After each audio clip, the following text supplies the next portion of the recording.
लीजिए सुनिए जयशंकर प्रसाद की लिखी कहानी देवव्रत। वाचन समीर गोस्वामी का है। दो तीन रेखाएं भाल पर, काली पुतलियों के समीप मोटी और काली बरौनियों का घेरा, घनी आपस में मिली रहने वाली भवें और नासापुट के नीचे हल्की हल्की हरियाली उस तापसी के गोरे मुंह पर सबल अभिव्यक्ति की प्रेरणा प्रकट करती थी। यौवन काशाय से कहीं छिप सकता है। संसार को दुखपूर्ण समझकर ही तो वो संघ की शरण में आई थी। उसके आशापूर्ण हृदय पर कितनी ही ठोकरें लगी थी, तब भी यौवन ने साथ न छोड़ा। भिक्षुकी बनकर भी वो शांति न पा सकी थी। वो आज अत्यंत अधीर थी। चैत की अमावस्या का प्रभात था। अश्वत्थ वृक्ष की मिट्टी सी सफेद डालों और तने पर ताम्र अरुण कोमल पत्तियां निकल आई थी। उन पर प्रभात की किरणें पड़कर लोटपोट हो जाती थी। इतनी स्निग्ध शैया उन्हें कहाँ मिली थी? सुजाता सोच रही थी, आज अमावस्या है। अमावस्या तो उसके हृदय में सवेरे से ही अंधकार भर रही थी। दिन का आलोक उसके लिए नहीं के बराबर था। वो अपने विशृंखल विचारों को छोड़कर कहाँ भाग जाए? शिकारियों का झुंड और अकेली हरणी उसकी आंखें बंद थी। आर्य मित्र खड़ा रहा। उसने देख लिया कि सुजाता की समाधि अभी न खुलेगी। वो मुस्कुराने लगा। उसके कृत्रिम शील ने भी उसको वर्जित किया। संघ के नियमों ने उसके हृदय पर कोड़े लगाए, पर वो भिक्षु वहीं खड़ा रहा। भीतर के अंधकार से ऊबकर सुजाता ने आलोक के लिए आंखें खोल दी। आर्य मित्र को देखकर आलोक की भीषणता उसकी आंखों के सामने नाचने लगी। उसने शक्ति बटोरकर कहा, वंदे। आर्य मित्र पुरुष था।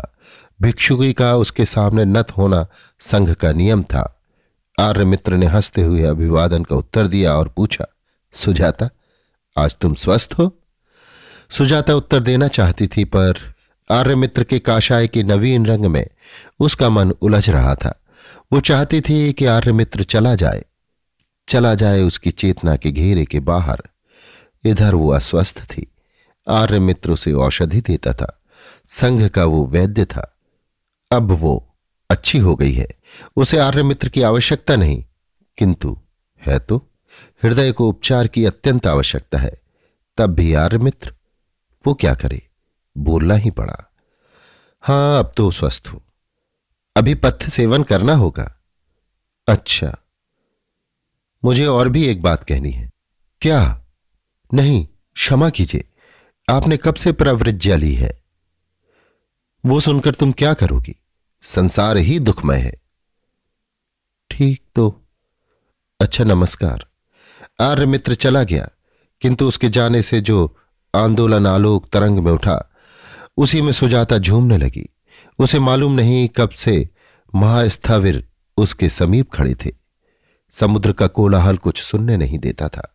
संध्या धीरे धीरे विस्तृत नील जल राशि पर उतर रही थी। तरंगों पर तरंगे बिखरकर चूर हो रही थी। सुजाता बालुका की शीतल वेदी पर बैठी हुई अपलक आंखों से उस क्षणिकता का अनुभव कर रही थी, किंतु नीलाम बुद्धि का महान संसार किसी वास्तविकता की ओर संकेत कर रहा था। सत्ता की संपूर्णता धुंधली संध्या में मूर्तिमान हो रही थी। सुजाता बोल उठी, जीवन सत्य है, संवेदन सत्य है, आत्मा के आलोक में अंधकार कुछ नहीं है। सुजाता, ये क्या कह रही हो? पीछे से आर्य मित्र ने कहा। कौन? आर्य मित्र? मैं भिक्षुणी क्यों हुई आर्य मित्र? व्यर्थ सुजाता, मैंने अमावस्या की गंभीर रजनी में संघ के सम्मुख पापी होना स्वीकार कर लिया है। अपने कृत्रिम शील के आवरण में सुरक्षित नहीं रह सका। मैंने महास्थविर से कह दिया कि संघ मित्र का पुत्र आर्य मित्र सांसारिक विभूतियों की उपेक्षा नहीं कर सकता। कई पुरुषों की संचित महाऔषधियां, कलिंग के राजवैद्य पद का सम्मान सहज में छोड़ा नहीं जा सकता। मैं केवल सुजाता के लिए ही भिक्षु बना था। उसी का पता लगाने के लिए मैं इस नील विहार में आया था। वो मेरी वाग्दत्ता भावी पत्नी है। किंतु आर्य मित्र, तुमने विलंब किया। मैं तुम्हारी पत्नी न हो सकूंगी। सुजाता ने बीच में ही रोक कर कहा। क्यों सुजाता, ये काशाय क्या श्रृंखला है? फेंक दो इसे। वाराणसी के स्वर्ण खचित वसन ही तुम्हारे परिधान के लिए उपयुक्त है। रत्नमाला, मणिकंकड़ और हेमकांची तुम्हारी कमल कोमल अंगलता को सजावेगी। तुम राजरानी बनोगी। किंतु क्या सुजाता? मेरा हृदय फटा जाता है। बोलो, मैं संघ का बंधन तोड़ चुका हूं और तुम भी तो जीवन की, आत्मा की क्षणिकता में विश्वास नहीं करती हो। किंतु आर्यमित्र, मैं वो अमूल्य उपहार जो स्त्रियां कुलवधुएं अपने पति के चरणों में समर्पण करती हैं, कहां से लाऊंगी? वो वरमाला जिसमें दूर्वा सदृश कौमार हरा भरा रहता हो, जिसमें मधुक कुसुम सा हृदय रस भरा हो, कैसे, कहां से तुम्हें पहना सकूंगी? क्यों सुजाता, उसमें कौन सी बाधा है? कहते कहते आर्यमित्र का स्वर कुछ तीक्ष्ण हो गया। वो अंगूठे से बालू बिखेरने लगा। उसे सुनकर तुम क्या करोगे? जाओ, राज सुख भोगो। मुझ जन्म की दुखिया के पीछे अपना आनंदपूर्ण भविष्य संसार नष्ट न करो। आर्यमित्र, जब तुमने संघ का बंधन भी तोड़ दिया है, तब मुझ पामरी के मोह का बंधन भी तोड़ डालो। सुजाता के वक्ष में श्वास भर रहा था। आर्यमित्र ने निर्जन समुद्र तट के उस मलिन सायंकाल में सुजाता का हाथ पकड़कर तीव्र स्वर में पूछा, सुजाता, स्पष्ट कहो, क्या तुम मुझसे प्रेम नहीं करती हो? करती हूं आर्यमित्र, इसी का दुख है, नहीं तो भैरवी के लिए किस उपभोग की कमी है। आर्यमित्र ने चौंक कर सुजाता का हाथ छोड़ते हुए कहा, क्या कहा? भैरवी? हां आर्यमित्र, मैं भैरवी हूं। मेरी। आगे वो कुछ न कह सकी। आंखों से जल बिंदु ढुलक रहे थे, जिसमें वेदना के समुद्र उर्मिल हो रहे थे। आर्यमित्र अधीर होकर सोचने लगा। पारिवारिक पवित्र बंधनों को तोड़कर जिस मुक्ति की, निर्वाण की आशा में जनता दौड़ रही है, उस धर्म की यही सीमा है। ये अंधेर गृहस्थों का, सुख न देख सकने वालों का ये निर्मम दंड समाज कब तक भोगेगा? सहसा प्रकृतिस्थ होकर उसने कहा, सुजाता, मेरा सिर घूम रहा है जैसे देवरथ का चक्र, परंतु मैं तुमको अब भी पत्नी रूप से ग्रहण करूंगा। सुजाता, चलो। किंतु मैं तुम्हें पति रूप में ग्रहण न कर सकूंगी। अपनी सारी लांछना तुम्हारे साथ बांटकर जीवन संगनी बनने का दुस्साहस मैं न कर सकूंगी। आर्यमित्र, मुझे क्षमा करो। मेरी वेदना रजनी से भी काली है और दुख समुद्र से भी विस्तृत है। स्मरण है, इसी महोदधि के तट पर बैठकर सिकता में हम लोग अपना नाम साथ ही साथ लिखते थे। चिर रोदनकारी निष्ठुर समुद्र अपनी लहरों की उंगली से उसे मिटा देता था। मिट जाने दो हृदय की सिकता से प्रेम का नाम। आर्यमित्र, इस रजनी के अंधकार में उसे विलीन हो जाने दो। सुजाता, सहसा एक कठोर स्वर सुनाई पड़ा। दोनों ने घूम कर देखा। अंधकार सी भीषण मूर्ति, संग स्थविर। उसके जीवन में परमाणु बिखर रहे थे। निशा की कालिमा में सुजाता सिर झुकाए हुए बैठी देव प्रतिमा की रथ यात्रा का समारोह देख रही थी, किंतु दौड़कर छिप जाने वाले मूक दृश्य के समान वो किसी को समझ न पाती थी।